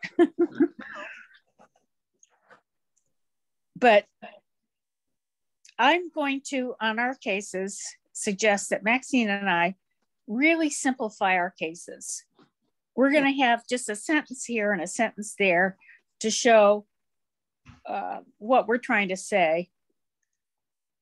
But please don't ask me to do anything as summarize cases and bring it to the team leaders meeting, which is another evening that we're supposed to be meeting twice a month. That's what I'm saying. I don't want to do that, Doug. Okay. But what we're suggesting is we're getting cases off of our plate. Well, I'll try harder. I'll try harder to do my part in our cases, but I don't want to have to do an extra thing like assessing all our cases and bring it to another meeting. Okay, but what I'm suggesting is reducing significantly our amount of work, not increasing it, by having cases that we no longer have to write full reports on. Well, I can look at all my cases, and Maxine and I will do it together, and we will try to do each one, but we'll simplify each one very much so. Right, Maxine? Absolutely. Well, in my suggestion, it's impossible with 100 cases for us to get through through those cases. And so I'm suggesting a method of triage. Well, I was going to say what we could also do is if this passes, we can maybe have a couple teams start with that, and then we can use it as an example. And then I think if we can kind of show, here's what the best practices are, and here's why it's more efficient, or if it is, and then hopefully we can figure out if that actually makes things easier. Maxine, you have your hand up as well. Yes, I'm going to say that I could do what I can do. And secondly, the suggestion that I made about taking the cases to the city council and to the mayor. I once worked for the district attorney in San Diego. I had an overload. Everybody wanted something done at once. I put all the files together, put it on the DA's office and say, you tell me how to do this. He was not aware of that load. And believe you me, it worked. That's all I have to say. All right, thanks, Maxine. And then Charmaine, I think she actually sent me a message. She said she was on the phone, but had a couple questions. I think the base you wanted to ask was for our complaints, were all the complainants' allegations investigated? So sometimes what we've seen is, someone will say, there was a forced arrest, a discrimination, whatever. And then in that conversation, the person maybe also said the officer was not courteous, and that sometimes gets left off. So our kind of role is to make sure that all of the complaints that they've raised are addressed. And then also, were the findings accurate? So I think, that's kind of where our safety check, I think, comes in. But I think to Doug's point, if we're still reviewing everything, I think we can still get that taken care of. Doug, you had your hand up second, but I see Dwayne's first. But Dwayne, do you want to go after Doug? Yes. Okay. So Doug, you first, and then Dwayne. Okay. Well, in response, maybe we can do, to address Charmaine's thing, maybe the team leads can decide which allegations we're going to do a full investigation of. Because you're right, there's maybe a report where there are multiple allegations, but the team lead, in doing a quick run through of the case, decides that we really only need to do a full investigation. I mean, not a full investigation, but a full review of one of the allegations. And I would be okay with not having written summaries of the cases, so that would save work on the part of the team leads. As long as they gave a summary at the open meeting, or not the open meeting, the closed meeting. I think Nancy was suggesting we ought to have a consensus of which ones we're not going to do a full review of. And the other thing I would say, Doug, is that anytime we have done that initial review and we think that IA got it right, I don't see any reason to do any more. I mean, we would just say that we thought IA got it right, and that would simplify what we had in our reports. Right, and that's exactly what I'm suggesting, is that yes. we would look through the cases, and if it looks like that IA has it right, we would say we're not going to do a full review of that case, and we would then spend our time and effort on those cases that really matter. Questions, right? Okay, I'm going to try to keep moving forward because we're running out of time for the rest of the meeting. But Dwayne, go ahead. Yeah, Chair, I was just going to say exactly what the Vice Chair just said. I mean, you'd be better off not to look at the case at all. If you can't look at it and do it justice, you'd be better off not to even touch it, because that could be an abrogation and a violation of due process. And I understand, just like I said, I understand the public, and again, the point of public oversight You know, your work on these cases is very, very important. And to the extent that you can do a good job on just a few cases that you can get to may speak more than, you know, just trying to rush through a whole bunch of cases. I know you're not going to do that. I just caution against rushing through the cases just to get them off the desk. If you can't get to them, then it's better just to return them. All right, so we have a motion on the table, a motion by Doug, seconded by Nancy. And I know there's a friendly amendment that I may not have gotten completely correct, but the motion was that we'd create a 3-step process. The first step, team leaders would do a preliminary review of the case. And then number 2, team leader meeting where they would agree to prioritize which ones would receive a full review. And 3, I think this is one that changed.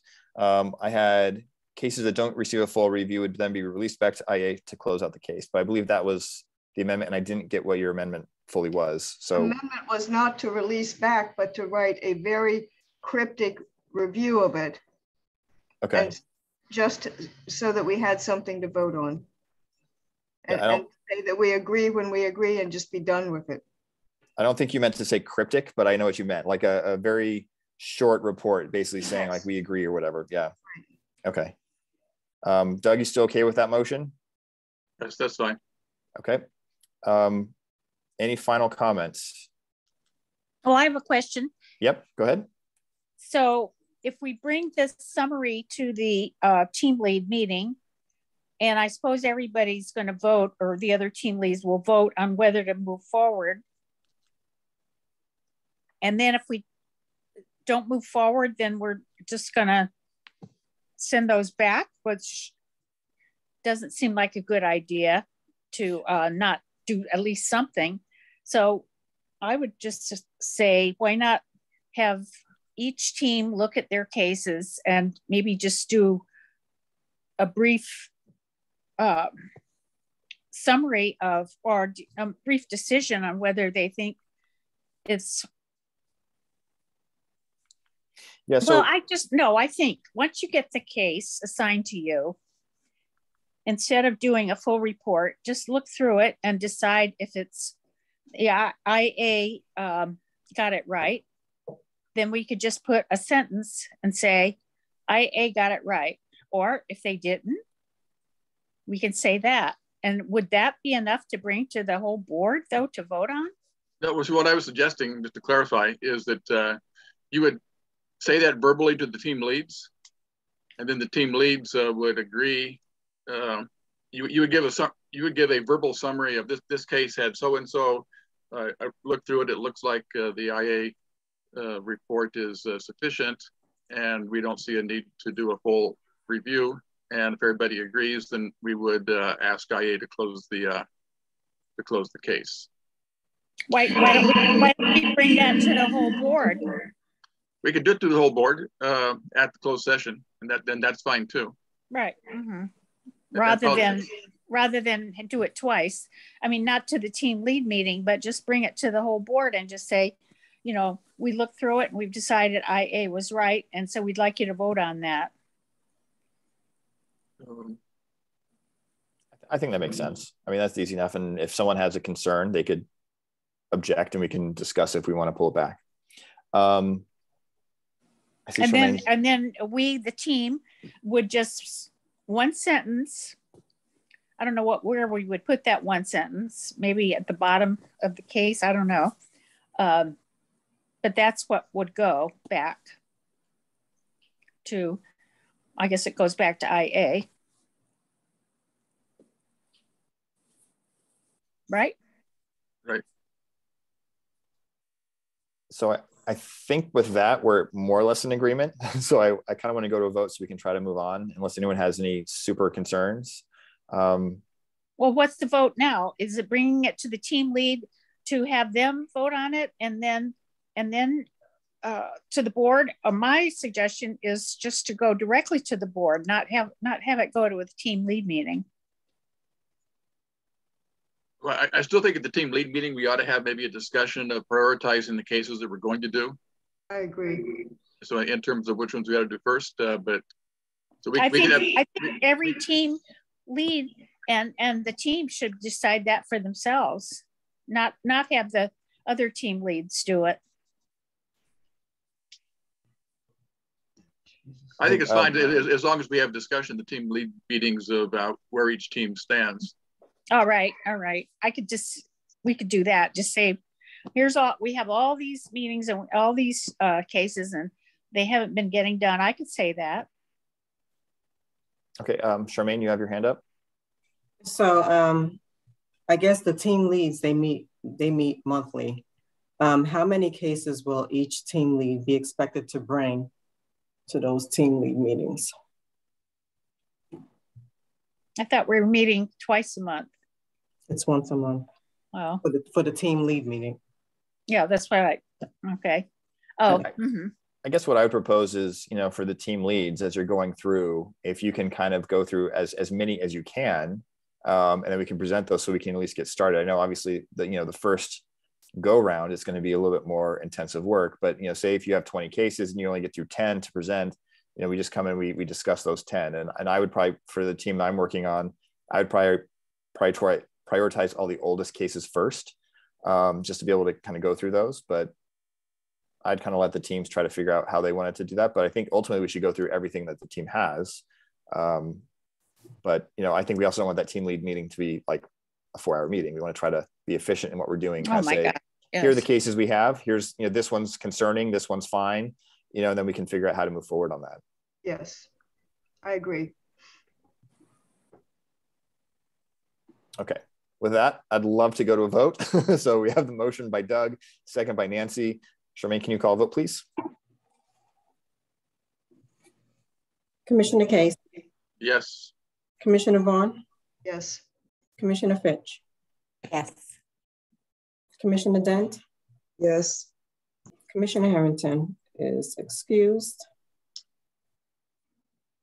Commissioner Shane? Yes. Commissioner Dalbert Griffin? No. Commissioner Smith? No. Commissioner Clark? No. Commissioner Pink? I abstain. Chair Hilbert? I'll vote yes. 6. The vote is 6-1-1. I have 6-3-1. Yes, 6-3-1, sorry. Motion fails. Because So, we have to have 7 votes. Yep, motion failed. All right, well, let's table this till the next meeting. You made it simple majority, Doug. 7 people here. But But not all 7 have to agree. You changed that too. Okay, then it does pass then. Yes, it passes with 4. That's what upset me so much about it. It's a good point, Nancy. That's right, yeah, because it requires 7 people to be present, right? Yeah. Oh. Well, and it was designed to be able to deal with issues like this. So, okay, right. So it passes. All right, and we have 20 minutes left, so we're going to try to hammer through this as quickly but efficiently as possible. We're going to go to the committee chair reports. First one's continuing education. That's Nancy. Is there anything you want to quickly touch base on? I know we were going to try to get someone to do a training on restraining orders. Do you want to go off anything on there? I can do a very quick comment on that third bullet, the show of force, use of force reporting requirements. Oh, my report is that we had a good chili cook-off and a good street fair in Ocean Beach, and otherwise no report. Please move on to the next committee. Okay, I'll just quickly do the show of force, use of force. I did send out a link to a training video to everyone on the commission. There is a change to what is required to, officers are required to do for a show of force. So for example, if an officer were to pull out a taser, but they don't use it or deploy it, they still have to report that as part of the new reporting and de-escalation tactics. I did, and I have sent a couple emails asking. I don't see that change being reflected in 1.04, which is the use of force procedure. The last I heard, they were going to look to see when it was going to be updated. So I don't know if that's in effect yet, but the intent is at the next release of some of the police department software that should come into force in effect. So I will continue to ask questions on that one, but otherwise I think we're good on that one. Patrick is not here. He's the one that is chair of our outreach committee. The one thing that I will quickly share on that is when we did our budget hearing in front of the city council, there was a public comment from a member of the Oak Park community, and they asked if we would give a presentation about what we do and how the commission works and operates. So I've reached out to them, and there's a couple dates that they're floating around. There's one that's probably going to be, I think it was the 7th or 8th of July.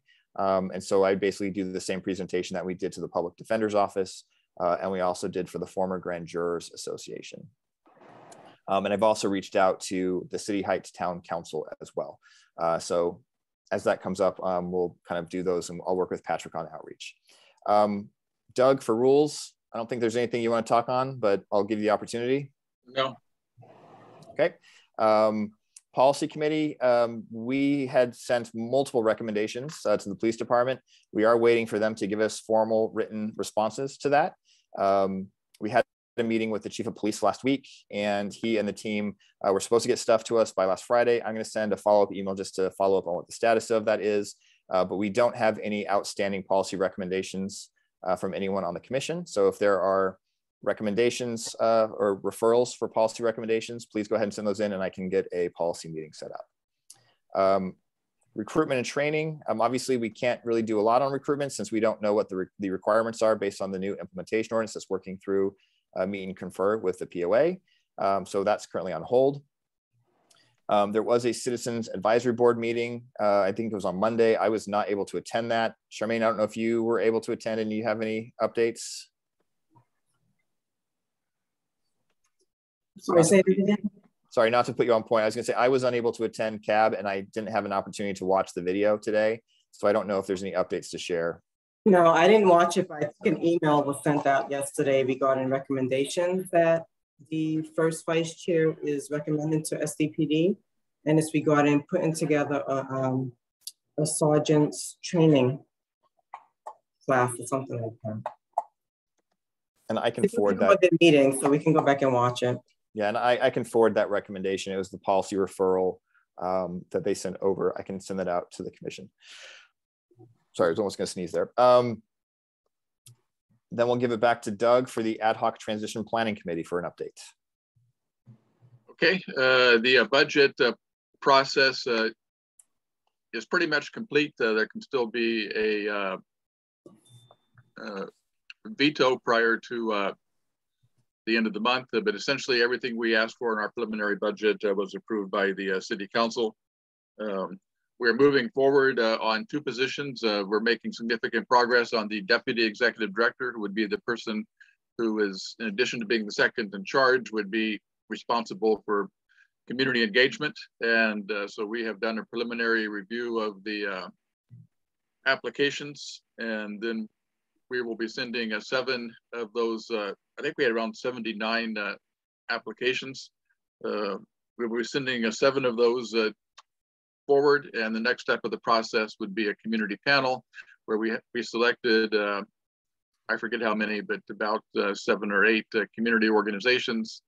Maybe it's more like 10. I forget how many organizations we decided, but Patrick is coordinating that, and so representatives from them will conduct confidential meetings with those semi-finalists, and then the interviewing committee would interview those and give 3 candidates to the executive director for the final interviews, and the executive director may also have some other city employees that join her in that meeting. We're moving forward on the office space. The proposal, what is it, 525B, is that correct? Correct. Accepted our proposal, and so we're working with Dream now. It has to go before the city council to be approved, and I didn't get a chance to look at the response to your email, Brandon, but we probably are looking at being able to move into the space sometime in September, October. Is that still correct, Brandon? Oh, you're on mute. Sorry, it might actually be a bit later. So there's a couple hiccups there. Is Dream, the director doesn't want to approve any direct docketing. So it's going to have to go to land use first. And then it's going to have to go to the full city council. So because of that, we're thinking it might be November. Okay. And that's it for right now. Okay. With that, we'll move on to the chair's report. Just a reminder for everyone to please try to do your hours. I know you hear me say this every month, but we're trying to make sure that the hours are in. We did have a meeting earlier today with the CPP team, and they're going to go look to see where the hours are. And if there's anyone that hasn't had a chance to put them in, they'll probably be reaching out to work with you guys. If there's anything we can do to try to help get those hours in, let us know. I know it's part of the paperwork that's not the fun part of the job, but as I always say, pretty much every month, I think it's really important for the community and especially city officials to know how many hours that our volunteers are actually putting in on behalf of providing civilian oversight. So please try to get those hours in. I know very few people on the commission are actually going into internal affairs now. I know Nancy is probably one of the ones I think still goes in almost every weekend. But if you do want to avail yourself of the opportunity to go into IA, to do case reviews physically in the office there, obviously feel free to send an email to Detective Amato and we can get that scheduled. And if you do schedule and for any reason you need to cancel, please let them know so they don't have to have staff working overtime if we're not going to be there. So updates on the statewide oversight groups, as I think I said a little bit earlier today, we have been attending several of those meetings. There is a regional one that's pretty much mostly Southern California, and there's also another one that is statewide. They're trying to actually open that up to other areas. So for example, they could theoretically ask us to do a presentation on something that's of kind of a topic here in San Diego that we think might be helpful for others. They've asked people to volunteer. I haven't volunteered yet just because I've been so busy doing other things that I didn't have time to like work on a presentation, but I expect at some point in the near future, we'll probably be doing that, presenting stuff that's going on here in San Diego and changes that we've seen. But I think that, as I said earlier, those have been really helpful. I think we have learned things from some of those and even made policy recommendations to SDPD based on things we've learned from what other cities have been doing. I think I'm going to probably pull some of this off. We were going to talk about doing a joint meeting with CAB about the CPE study. I think that, to be honest, has been so far in the past. I think there's no change. We're just going to pull that all together. And the other issue is the countywide MOU. We did want to try to set up a meeting with the sheriff's department. The last time we had a meeting, they were unable to attend, and we did want to try to have a conversation with them just to kind of see how things were going and be part of that process. So that's something I think we'll probably be trying to schedule, probably in collaboration with CLRB, just because obviously kind of our agencies oversee each other, and our SDPD officers will be doing reports for the sheriffs and vice versa. We did create the social media accounts for CPP. We haven't really used that too much yet. I think so far we've only put up our meeting cancellation up on social media, but we did also have training from the city's communications team, and they kind of told us some of the best practices, some of the rules that the city has. So we're going to be moving forward on that. I have offered to kind of do our first draft of what we think the commission's social media policy should be, and then we'll bring that to the commission to chime in, provide feedback. Most of it's kind of what we're going to do right now. I think the process is we're not going to have too many people that have access to that. It'd probably be just commission leadership. But obviously that's something we can discuss and the commission can approve that once we get that. I did do a presentation to the newest Officer Academy. That was last week, 2 weeks ago. So it was good. As always, it's unfortunately we're kind of later in the day. So I think they've had a lot of information given to them, but this time I actually kind of put every table on the spot and I made sure everyone had to ask a question before I stopped talking to them. So it was actually quite good. I think there's about 45 new recruits there. a pretty representative group, which was nice to see. There was a good amount of kind of community involvement that they've had, and they did have some decent questions. Some of the questions they had, I think, kind of were, well, why do you do exactly what it is? And I did have to say, well, we do it this way today, but the implementation ordinance could change things, and so it might be different, you know, in a year. So I felt bad that I couldn't give them definitive answers, but it was a very good group, and you know, they give us an hour block, and usually, you know, sometimes they only want to listen to stuff for about 30 minutes and then they're done. But this time I went for the whole hour. So it was a good presentation. And with that, I can end my piece. I'll open up if there's any questions from any commissioners or anyone. And if not, I'm going to kick it over to Charmaine. Over to you. Okay, thank you. I'm not going to go over the entire case team upload spreadsheet. Spreadsheet was emailed to everyone earlier tonight. So as of today, we started out with 120 total cases. We removed at least 34 of those cases that were category 2 cases. They were suspended. We now have 86 active cases assigned to the teams, which is 16 more cases since my last report in May. So even though the commission did suspend those category 2 audits, those cases are still coming in, as we discussed earlier tonight. Let's see, let me just do a summary as to this fiscal year, since the fiscal year is ending in a couple of days. Closing out the fiscal year, the commission reviewed, deliberated on, and closed out a total of 103 cases. The breakdown of the 103 cases are as follows: 94 category 1 cases, 8 officer-involved shooting cases, and 1 in-custody death case. The commission audited 17 category 2 cases and evaluated 115 disciplines. I didn't have a chance to compare the numbers to the last fiscal year, so I'll do that by the next meeting. The commission also evaluated 2 shooting review board reports for this fiscal year. That number is kind of low, as I mentioned at the last meeting, so please check your folders. I believe the review board reports are in the internal affairs case folder, so please check those folders. So I'm going to skip over, and I will submit this information and put it into the meeting minutes as to the caseload that each of the teams have. Please check the team assignment spreadsheet, and if there are any errors, please let us know. Let me move on to item B, commission resignations and vacancies. And as we reported earlier tonight, our second vice chair, Poppy Fitch, has submitted her resignation, and I'm always in denial when it comes to resignation, so I didn't respond to it until until recently. So she gave us a deadline of, well, not a deadline, but an effective date of June 30th. So she will be leaving, and so I want to thank her for all she's done, you know, for the CRB and the interim commission. So it's always sad to see someone leave. And, you know, I wanted to just thank her for her years of service. I know this work is difficult. It is hard as we are continuing this transition. And I know I don't say it enough, and it is a thankless job. So I really appreciate you, Poppy, and, you know, trying to do all that you've been doing for the commission and moving us forward. Do you have any remarks, Poppy, or did you say everything you want to say?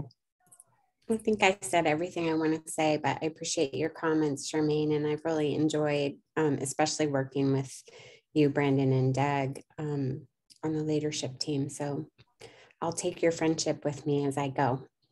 I'll see you around. Thank you again. And item C, so we are still planning for the appreciation acknowledgement meeting. We were thinking about doing a combined, sort of a combined acknowledgement. What is it, an open house? When we solidify our office space. And I know Robin is taking the lead on this. So Robin, do you want to report out on this item? No, pretty much you covered everything, but yes, I'm gonna be contacting the mayor's office to see if he would be able to attend. So that's into play, and just gathering all the materials that we need and ordering and things like that. And Alina also is helping me, so we'll be a great team. Yeah, we were thinking about holding it in our new office space once that happens in 525 B Street. You know, have an open house, take everyone on a tour of the new office space. They do have a great, a good sized meeting space in the lobby. So we can use that and then, you know, greet everyone, have the acknowledgements, and then bring everyone up to our new offices. So that is something that's in the works. We were trying to, I guess, schedule it for sometime in October. However, based on today's email, that's going to be pushed back some more. So maybe we'll try to get this done by November. IMD is a NACOL's annual conference, and that's going to be held in Fort Worth, Texas in September. This conference will be in person and virtual. We found out about the virtual portion of it recently. So the in-person conference will take place September 11th through the 15th. And the virtual conference is scheduled to take place all day on October 26th, November 2nd, and I think November 9th. Like I mentioned before, it is going to be all day. Last year, it was for a few months and it was daily sessions. So this year they combined everything. We have a few commissioners who have already signed up to attend the in-person conference. Also on July 11th, NACOL is holding a webinar on analyzing body-worn camera video. So I will be attending that, as well as First Vice Chair Doug Case, Chair Hilpert. I think you might have signed up, I'm not sure. But anyway. I haven't signed up yet, but I'm going to. Excellent. These are excellent learning opportunities. So please let Alina know if you're interested in participating in any of these trainings. I know that these trainings are geared towards the momentum of the last 2 years while creating better oversight models and systems by strengthening the work of jail, prison, and police oversight. So we have seen a huge increase in the development of oversight in various cities and municipalities. I have participated in numerous conversations with universities, colleges, and cities that are interested in changes coming down the pipeline for San Diego, as well as what goes into creating these oversight entities. So everyone is looking to put these oversight bodies in place. So NACOL is the place to be if you want to network and share and learn more about best practices in civilian oversight of law enforcement. Any questions regarding my report? Anything in my report? I have one addition. So with the resignation of Poppy, she serves as our second vice chair. Our bylaws indicate that there will be nominations from the floor at our next open session. So if there's anyone on the commission that would like to run for that seat, I won't say running for the seat, but basically it's, you could express interest, and then obviously we'd vote for it from the floor. And then the bylaws basically say until the term ends, but because we can't be reappointed, basically our terms exist until we are replaced. So just want to clarify that it changes the bylaw a tiny bit, or what the bylaws are the bylaws, but it changes the term period. We're anticipating probably sometime early next year that they'll probably be appointing new commissioners. So just think about that for next month if anyone wants to try to replace Poppy's shoes for the second vice chair. And I didn't mean to cut you off, Charmaine. Was there anything else you wanted to? It's okay. That completes my report, unless my team has anything they want to report. Alina and Robin, do y'all have anything that you wanted to report out on? I see both heads nodding no, so I think we're good. Thank you both as well. All right, and then now it's the SDPD department report. I don't think I saw Chief McGrath here, but I do see IA Captain Dupree. So go ahead. Yeah, Brandon, unfortunately, Chief had to go away for a family emergency, so he's not here. So I know you were expecting those recommendations from him. He's still planning to get those to you. If he's in tomorrow, I know he's got to do some family stuff. If he's in tomorrow, I'll remind him and try to get those to you. Okay. That's all I have. Yeah, I'll shoot a reminder just so he has them. I know there were a lot of memos that we were waiting for. So I'll just, I'll send an email just as a refresher with those memos so he has them quick and handy. trying to go over what we had on there. I think everything's probably pretty good. We're obviously leaving stuff on until we get our feedback. Yeah, I think that's it. Can I also ask for internal affairs for Captain Dupree? Any updates in staffing in internal affairs? Anything that, as far as, and also as far as training goes? Say that again, Charmaine, sorry. Any updates in staffing or training or anything like that? That's no, we're still at the same staffing level. We do have one opening that I would like to fill, but with the shortage department wide, I don't know if I'm going to be filling them anytime soon. Okay, excellent. Thank you. All right, with that, I don't believe any commissioners have done any ride-alongs, but if anyone has and you want to do a quick report, go ahead and raise your hand and we can call on you. I will remind everyone that you are allowed to resume doing ride-alongs if you choose. We have the option of doing ride-alongs with any of the divisions, any of the special units. We can do a sit-along with communications. And also, if you are interested, you can, it takes a little bit more time to do it, but you can put in a request to do a fly-along with ABLE, which is the police helicopter. Those are 2-hour time blocks. Did anyone do a ride-along they want to chime in on? Okay, not seeing any hands raised. Almost to the end. Are there any commissioner announcements or comments? All right, not seeing any of those. We can adjourn 4 minutes late at 8:04. Have a great night, everybody.